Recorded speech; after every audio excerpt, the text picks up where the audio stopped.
Assalamualaikum, salam Malaysia Medani. Bersama saya Suaran Shah dalam Berita Pagi Sabah edisi Ahad 3 September 2023. Kementerian Belia dan Sukan KBS telah meluluskan RM774,000 permohonan geran padanan sukan kepada syarikat dan pertubuhan sukan bagi penganjuran program sukan di Sabah tahun ini.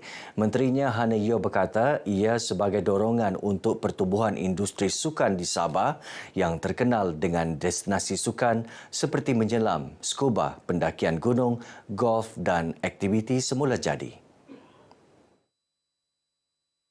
Hana memberitahu bahawa KBS juga telah memperuntukkan RM1 juta kepada Jabatan Belia dan Sukan Sabah untuk dana sukan komuniti. Setakat ini sebanyak RM256,000 telah diluluskan setelah menerima 200 permohonan daripada negeri ini.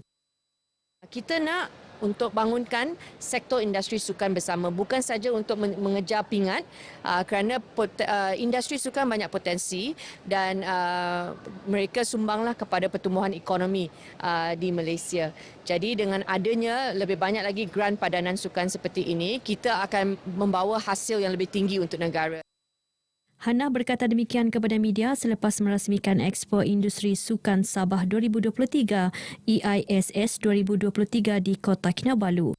Dalam pada itu, beliau memberitahu perancangan belanjawan 2024 yang masih berjalan antara fokus KBS adalah untuk menjadikan kos atau yuran latihan sukan tersenarai dalam pelepasan cukai bagi gaya hidup yang lebih baik selain pelepasan cukai untuk pembelian alatan sukan.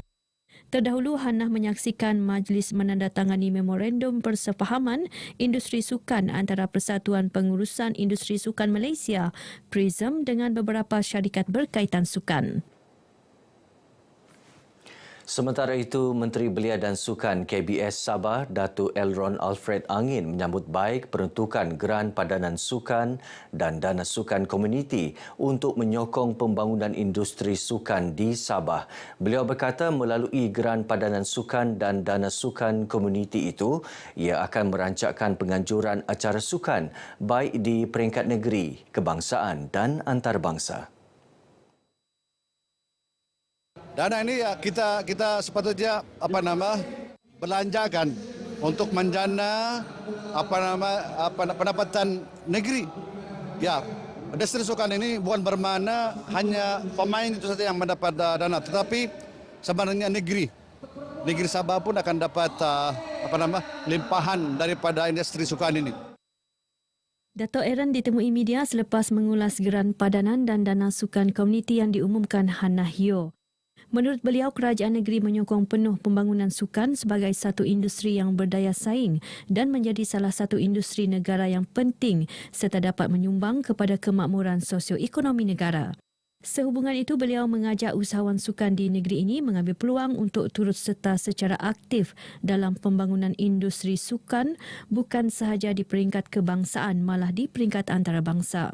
EISS 2023 disertai 28 pempamer, 40 gerai pameran melibatkan 30 pemain industri sukan daripada pelbagai segmen termasuk pelancongan sukan, kemudahan sukan, peruncitan sukan, perubatan sukan, pengurusan acara sukan dan pendidikan sukan. Lebih 10,000 masyarakat sekitar Bandaraya Kota Kinabalu menghadiri ceramah bertajuk Peringatan Akhir Zaman, Persiapkanlah Dirimu yang disampaikan penceramah terkemuka dari Indonesia, Profesor Dr. Ustaz Haji Abdul Somad di Dewan Chancellor Universiti Malaysia Sabah, Kota Kinabalu.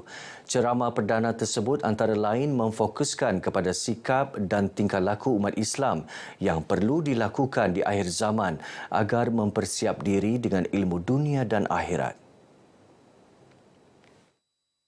Dr. Ustaz Abdul Somad dalam ceramahnya turut menyentuh kesan media sosial kepada masyarakat Islam.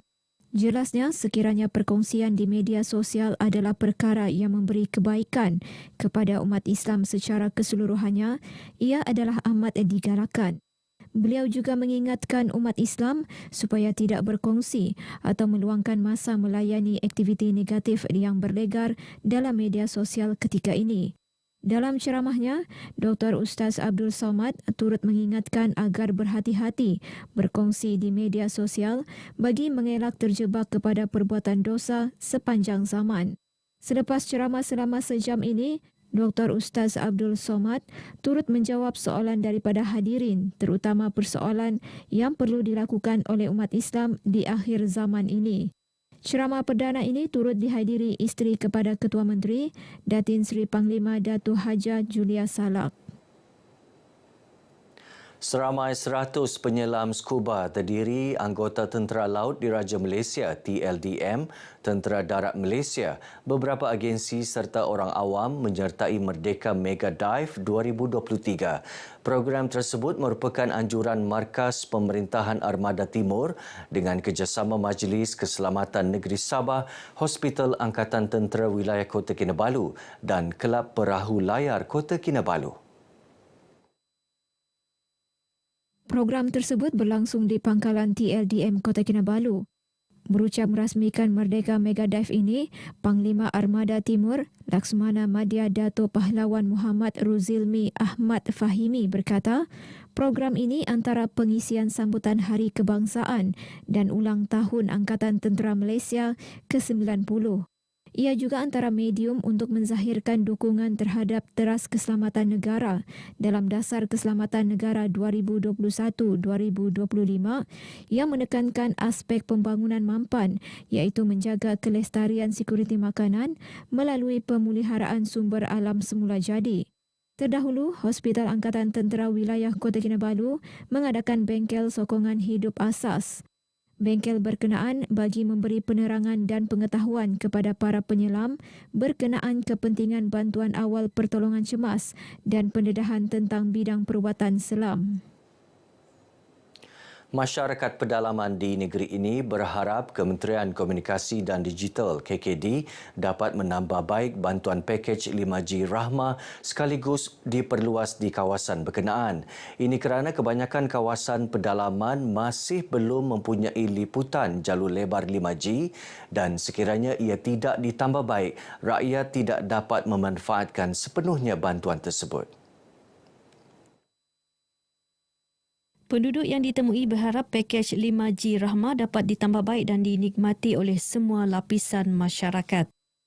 It is a good thing, tapi more good if we develop this package bantuan ni kepada 4G sebab memandangkan kawasan kita ni lagi-lagi di daerah Keningau adalah kawasan yang kind of pedalaman.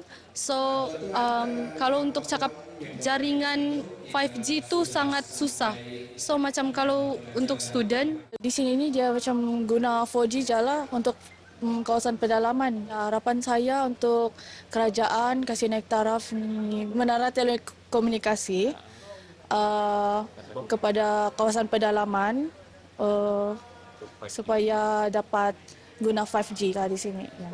Sebab di sini dapat 4G saja. Saya berharap agar program ini diperluaskan kepada kami semua yang berada di luar daripada bandar agar sama-sama kita dapat menikmati capaian internet yang lebih laju lah.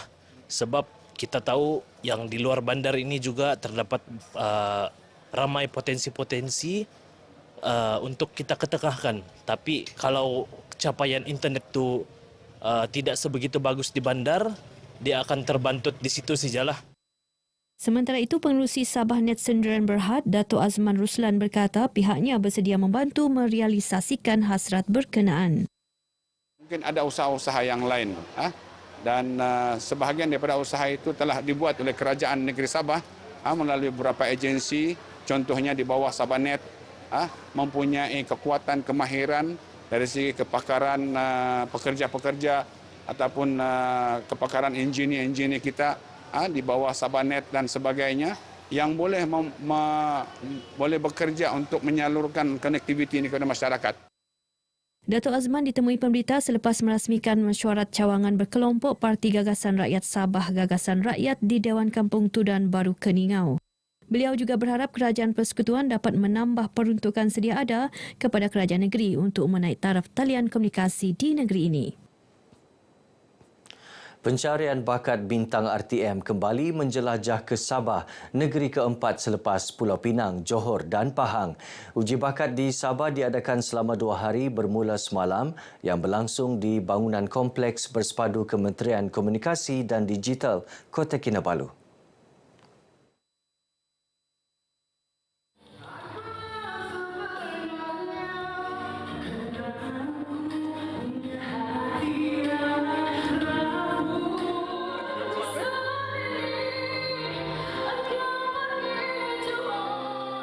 Penerbit bintang RTM Nur Ashida Abdul Hamid ketika ditemui dalam sesi uji bakat ini memberitahu sambutan yang diterima amat menggalakkan terutama di Sabah. Hanya 10 yang terbaik daripada seluruh lokasi uji bakat bakal berentap di pentas akhir bintang RTM. Ambil rebut peluang ini. Kita sudah ada Azharin Azhar, kita sudah ada ramai nama besar di Sabah yang mungkin saya Rosario. So kita mengharap lebih ramai lagi yang talented come. Tunjukkan vokal anda, kelantangan suara anda. Kita mementingkan kualiti sahaja. Nur Ashida turut mengakui kualiti vokal peserta dari Sabah sentiasa memberi kejutan. Peserta yang ditemui teruja menyertai uji bakat ini. Yes, I think this is sebab sekarang kita ada social media, Facebook apa segala, so banyak orang yang diorang ada bakat tahu, tapi diorang macam ada yang malu mau kasih keluar, ada yang apa. So I think this is a good idea lah untuk diorang datang. Bagi saya sendiri, saya rasa platform ini sangat bagus untuk anak-anak muda yang sekarang ni, sebab ini adalah salah satu platform yang dorang boleh guna untuk show dorang punya talent supaya dapat jadi pelapis untuk artis-artis yang sekarang. Saya rasa kenapa saya mau ikut ni bintang RTM, sebab saya pun mau cuba, saya mau kasih luas saya punya ilmu dalam menyanyi. Sebab itu saya mau join, saya mau bersaing hebat dengan orang-orang yang di luar dari Sabah lah. Pertandingan bintang RTM akan bermula pada 6 Januari 2024 dan episod akhir pada 24 Februari 2024. Baik, sekian Berita Pagi Sabah untuk kali ini. Menyusul sebentar lagi Berita Pagi Sarawak. Saya Suaran Shah, Malaysia Madani, tekad perpaduan penuhi harapan. Assalamualaikum. Malaysia.